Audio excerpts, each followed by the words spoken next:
In today's video, I'm going to teach you how to export code from Framer, a simple process that gives you the ability to work with your custom React components more flexibly. Let's get started by opening your web browser. Head to your preferred search engine and type in Framer.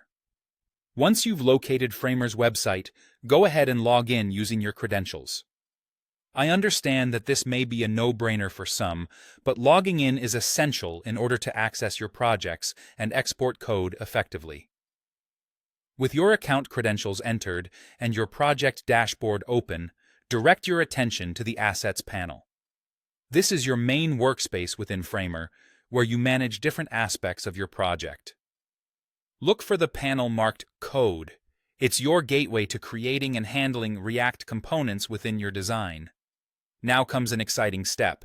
Click on Create Code File. This action is crucial as it kickstarts the building of your custom React component. It's a straightforward step, but very powerful, providing a blank canvas ready for your creativity and technical skills.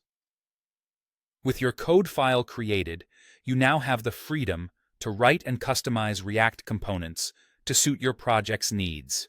After crafting your component, Framer allows you to preview and make use of these components right within the platform. Although exporting the entire site isn't a feature, this ability to manage specific code elements means you can easily enhance individual parts of your design. It essentially empowers you to integrate and possibly reuse parts of the code elsewhere as needed. As we wrap up, remember this. Being able to work with custom code in Framer gives you leverage in perfecting the dynamics and functionality of your projects. The power to tweak and extend functionality beyond the typical boundaries of visual design tools is incredibly valuable, especially if you're aiming to create highly interactive, engaging web experiences. So, there you have it. A straightforward process to export code from Framer by navigating to the Assets panel, creating a code file, and then managing your React components.